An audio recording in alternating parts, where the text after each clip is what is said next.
ये कहानी है एक छोटे से गांव की, जहां लगातार एक हफ्ते से कड़ाके की बारिश पड़ रही थी। इस गांव में बिजली की समस्या थी, जिस कारण लोग रात को अपने अपने घर में डिबिया या फिर मोमबत्ती जलाया करते थे। इस गांव के लोगों में एक दूसरे के प्रति बहुत इखलास और प्रेम भाव था। सभी लोग एक दूसरे की हर कामों में मदद करते थे। सभी लोग अपना घर चलाने के लिए गांव से बाहर खेतों में थोड़ी बहुत खेती बाड़ी करते थे, जिससे उनका घर अच्छे से चल सके। अब जून का महीना लगभग खत्म ही होने को चला है और बरसात का मौसम चालू हो चुका है। कुछ लोग राजू की चाय की टपरी पर बैठे हुए एक दूसरे से बातें कर रहे हैं और अपने अपने किस्से कहानी बता रहे हैं। अरे भाई, बारिश के इन दिनों में राजू की चाय की टपरी पर बैठकर चाय पीने में जो मजा है ना भाई, वो और कहीं नहीं है। अरे हाँ भाई, बिल्कुल सही बोला आपने। इन दिनों तो बस यही जी करता है कि पूरी रात राजू की टपरी पर बैठकर चाय पीते पीते और बातें करते करते ही बीता दूं। अरे गज्जू भाई, अगर पूरी रात तुमने चाय पी भी ली तो आधे महीने के तनख्वाह तो तुम्हारी यहीं चली जाएगी। इसी तरह सभी लोग आपस में हंसी मजाक करते हुए सभी लोग बातें करते।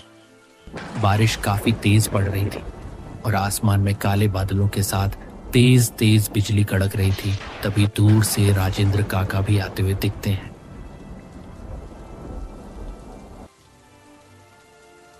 अरे राजेंद्र काका, कहाँ से आ रहे हो? भीगते हुए इतनी तेज बारिश में बीमार पड़ जाओगे।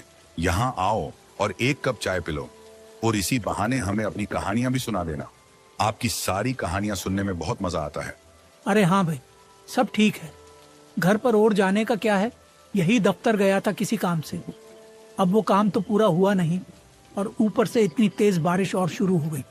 अरे हाँ काका, इस बारिश से तो हम भी परेशान हैं, लेकिन इस बारिश में यहाँ राजू की टपरी पर बैठकर सभी दोस्तों के साथ चाय पीने में बहुत आनंद आता है और साथ में आपकी कहानियां सुनने में तो और भी ज्यादा मजा आ जाता है। अरे हाँ काका, सुनाओ ना अपनी एक दो कहानी। ठीक है बेटा, तुम कहते हो तो रुक जाता हूँ। पर बेटा, मैं तुम्हें जो कहानियां सुनाता हूँ वो सब कहानियां नहीं, एक सच्ची घटनाएं होती हैं। अरे काका, चलो मान लिया आपकी सभी कहानियां सच्ची होती हैं। अब तो आ जाओ। ठीक है बेटा, आज मैं तुम्हें इन्हीं दिनों की एक अपने साथ घटित विचित्र कहानी सुनाता हूँ। अरे भाई राजू, काका के लिए एक कप कड़क चाय लगाओ। तो ये कहानी है उस समय की जिस समय मैं 30 वर्ष का हुआ करता था। काली अंधेरी रातें और उन रातों में तेज बिजली के साथ बारिश पड़ रही थी। मैं अपने दफ्तर से अपने मित्र राम त्रिपाठी के घर जा रहा था। दूर दूर तक कोई भी नजर नहीं आ रहा था, सिर्फ बारिश की बूंदें और चारों तरफ पानी ही पानी। मैं चलता जा रहा था। दूर से मुझे एक व्यक्ति दिखता है। जब मैं उसके पास जाता हूँ और उससे पूछता हूँ, अरे भाई, क्या हुआ? यहाँ इतनी तेज बारिश में क्यों खड़े हो? घर का रास्ता भटक गए क्या? नहीं भाई, रास्ता नहीं भटका, बल्कि घर जाने से डर रहा हूँ, क्योंकि आगे बारिश के पानी से रास्ता बंद है और जंगल के रास्ते से अकेला जाने में डर लग रहा है। वैसे तुम कहाँ जा रहे हो भाई साहब इतनी तेज बारिश में? अरे कहीं नहीं दोस्त, मैं अपने मित्र राम त्रिपाठी के घर जा रहा था। अरे राम त्रिपाठी जी, उनका घर मैंने देखा है।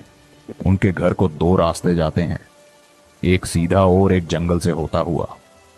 अब सीधा रास्ता तो बंद हो चुका है बारिश के पानी से। अब सिर्फ यही जंगल वाला रास्ता बचा है। थोड़ा दूर पड़ेगा, लेकिन सीधा राम त्रिपाठी जी के घर ही पहुंचेगा और मुझे भी इसी रास्ते घर जाना है। तो दोनों साथ मिलकर सफर तय करते हैं। दोनों साथ रहेंगे तो डर भी नहीं लगेगा। मुझे भी इसकी बातों पर विश्वास आ गया और मैंने भी उसके साथ जंगल के रास्ते से ही जाने के लिए हाँ में सिर हिला दिया। फिर हम दोनों उसे जंगल के रास्ते से ही आगे बढ़ने लगे।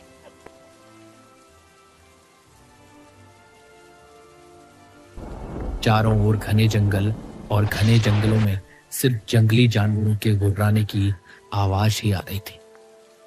डर तो मुझे भी काफी लग रहा था, क्योंकि इतनी तेज बारिश और ये जंगली जानवरों का गुर्राना और अनजान सड़क पर अनजान व्यक्ति जो मुझे जंगल के रास्ते से जाने के लिए कहता है, ये सब मुझे काफी अजीब लग रहा था।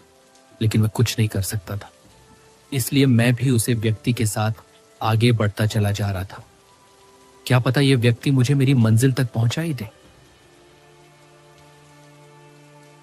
बारिश अब अपना और विकराल रूप ले चुकी थी। बारिश पहले के मुकाबले बहुत तेज हो चुकी थी।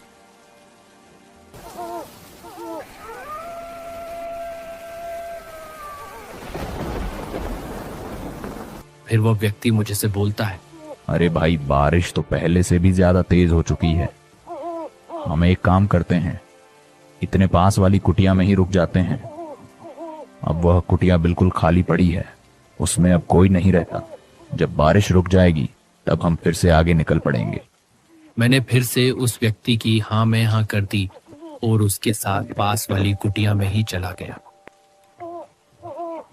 फिर मैंने उस व्यक्ति से पूछा, अरे भाई, आपने ये तो बताया ही नहीं कि आप अकेले कहाँ से रहे थे। अरे क्या बताऊं भाई, अभी अभी दफ्तर से आ रहा हूं। उसके ये बात बोलते ही मुझे थोड़ा थोड़ा डर लगने लगा, क्योंकि सारे दफ्तर शाम 6 बजे बंद कर दिए जाते हैं और ये बोल रहा था कि ये अभी अभी दफ्तर से आ रहा है, जबकि इस समय पूरे 9 बजे चुके थे। इस समय भला कोई दफ्तर कैसे खुल रहा होगा?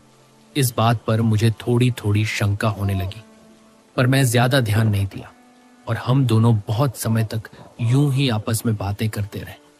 लेकिन बारिश रुकने का नाम ही नहीं ले रही थी। तभी आकाश से एक तेज बिजली कड़कती है और बारिश थोड़ी धीमी हो जाती है। लेकिन तभी दूर से किसी बच्चे की अजीब तरीके से रोने की आवाज आती है।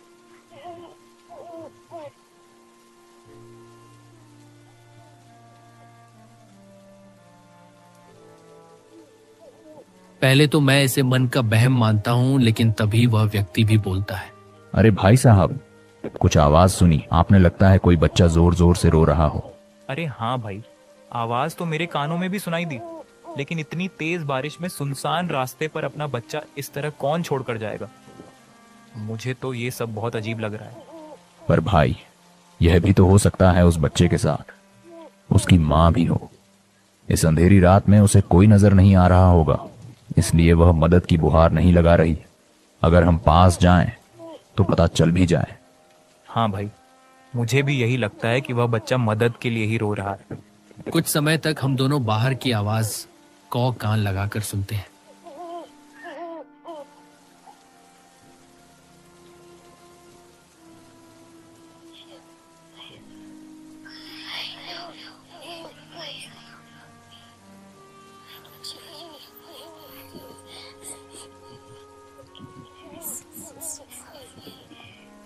वह आवाज स्पष्ट सुनाई पड़ रही थी।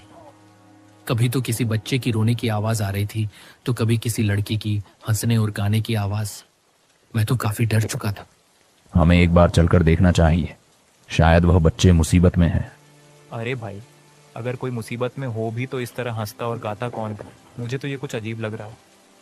मुझे कुछ भी ठीक नहीं लग रहा। अरे चलिए ना, एक बार चलने में क्या जाता है, क्या पता वह बेचारे सच में मुसीबत में हो।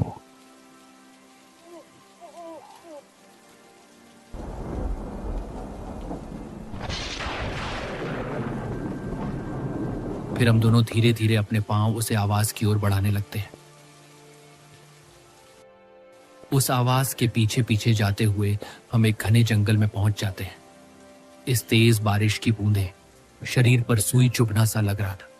देखिए, इधर से आ रही है ये आवाज। चलो चलो, जल्दी चलकर देखते हैं।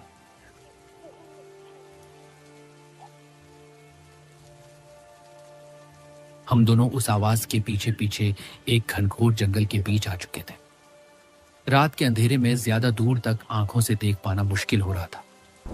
तभी आसमान में तेज बिजली कड़कती है और उस बिजली की परछाई में मुझे एक हड्डियों से खड़ा कंकाल नजर आता है। यह दृश्य देखने के बाद मेरी रूह कांप जाती है। फिर मैं उस व्यक्ति से बोलता हूँ, अरे भाई, हमें शीघ्र ही यहाँ से निकल, यहाँ कुछ भी ठीक नहीं हो रहा। अभी आपने देखा ना वो परछाई? कौन सी परछाई? मुझे तो कोई परछाई नहीं देखी। हमें जल्दी आगे जाना चाहिए। देखो, वह बच्चा फिर से कितनी जोर जोर से रो रहा है। लगता है ज्यादा मुसीबत में है। जल्दी चलो, आगे बढ़ो। अब मुझे उस व्यक्ति पर से भी विश्वास हटने लगा था, क्योंकि वह व्यक्ति मुझे आगे ले जाने के लिए बहुत मजबूर कर रहा था। तभी एक बांस का पेड़ जमीन पर गिर जाता मुझे तो ये सब कुछ बहुत अजीब लग रहा था, लेकिन मेरे साथ जो व्यक्ति था वह बिना डरे और बिना घबराए उस बांस के पेड़ को पार कर आगे बढ़ जाता है और फिर मुझसे बोलता है, अरे आओ भाई, पीछे क्यों खड़े हो? जल्दी इस बांस के पेड़ को पार करो। मैं धीरे धीरे अपने कदम आगे की ओर बढ़ता हूँ। तभी मुझे एक बात याद आ जाती है और मैं अपने कदम वहीं पर रोक देता हूँ। फिर वह व्यक्ति अपने गुस्से भरी आवाज में बोलता है, अरे आइए ना, क्यों रुक गए? यहाँ 2 बच्चे मुसीबत में हैं और आप आगे बढ़ने से भी डर रहे हो। जल्दी आओ। फिर मेरा संदेह विश्वास में बदल गया और मैं अपने कदम धीरे धीरे वापस कर लिए। दरअसल मैं भागना तो चाह रहा था, लेकिन भाग नहीं सकता था क्योंकि वह व्यक्ति सामने से मुझे देख रहा था। कुछ देर बाद ही दोबारा से तेज बिजली कड़कती है और वह व्यक्ति अपने असली रूप में आ जाता है और वही आवाज जो इतनी देर से गूंज रही थी, इस आवाज में वह जोर जोर से हंसने लगता है। वही सारी आवाज जो इतनी देर से हमें सुनाई दे रही थी, सभी आवाज वे आदमी दोबारा से निकालने लगता है। तुम लोगों को शायद विश्वास नहीं, लेकिन यह घटना मैंने सामने से अपनी आंखों से देखी है। मुझे समझने में देर न लगी और मैं तुरंत ही वहां से भाग निकला। मैं इतनी जोर से भागा कि इस अंधेरी रात में वह मुझे देख भी नहीं पाया। मैं यूं ही काफी देर तक भागते रहा, जब तक कि वह जंगल पार न हो जाए। आसमान में बिजली कड़कती रही और जोर जोर से बारिश पड़ती रही।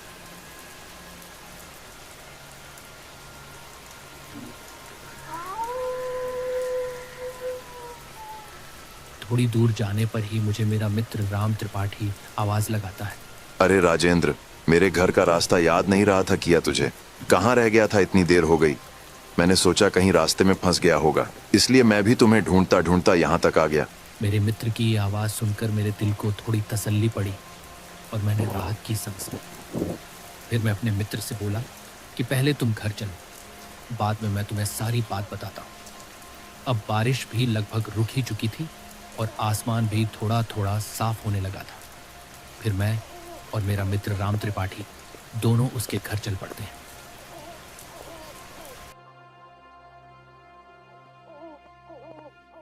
घर जाकर मैं त्रिपाठी को अपने साथ घटित सारी घटना बताता हूँ। ये सब सुनने के बाद मेरा मित्र कुछ समय के लिए तो बहुत घबरा जाता। क्या तुम उस जंगल के रास्ते से आए हो? अक्सर वहां पर ऐसे हादसे देखने को मिलते रहते हैं। अच्छा हुआ कि तुम वहां से भाग निकले, क्योंकि जिस कुटिया में वह व्यक्ति तुम्हें लेकर गया था, उस कुटिया में पहले एक आदमी और उसके 2 छोटे छोटे बच्चे रहते थे। वह व्यक्ति दफ्तर में काम करता था। उसके पिता पर 10 लाख का कर्जा था, जो उसके पिता बिना चुकाए ही मर गए थे।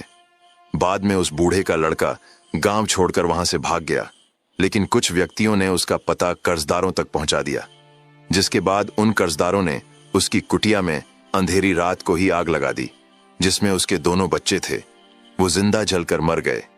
जब उसने पिता ने घर आकर देखा तो अपने दोनों बच्चे उसे मृत मिले। ये दुखद दृश्य उससे देखा न गया और उसने भी अपनी वहीं पर आत्महत्या कर ली। जिसके बाद यह सब घटनाएं घटती हैं। कोई भी गांव वाला उस जंगल के रास्ते से जाने की हिम्मत नहीं करता है। उस व्यक्ति की ये सच्ची कहानी सुनकर मेरे तो होश ही उड़ गए। सुबह होते ही मैं तो अपने घर लौट आया और फिर कभी भी ना ही उस जंगल के रास्ते को गया और ना ही फिर मैं अपने मित्र राम त्रिपाठी के घर गया।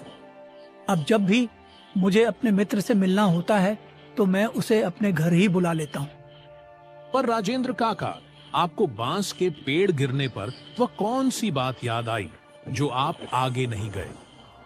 अरे गज्जू, क्या तुम्हें पता नहीं, अगर रात को बांस का पेड़ सामने गिर जाए तो फिर उसे पार करके आगे नहीं बढ़ना चाहिए। यह बहुत पहले से बड़े बुजुर्गों का कहना है कि अगर रात को बांस का पेड़ टूटकर आपके रास्ते पर गिर जाए तो अपना रास्ता बदल लो, मगर उसे पार करने की भूल न करना।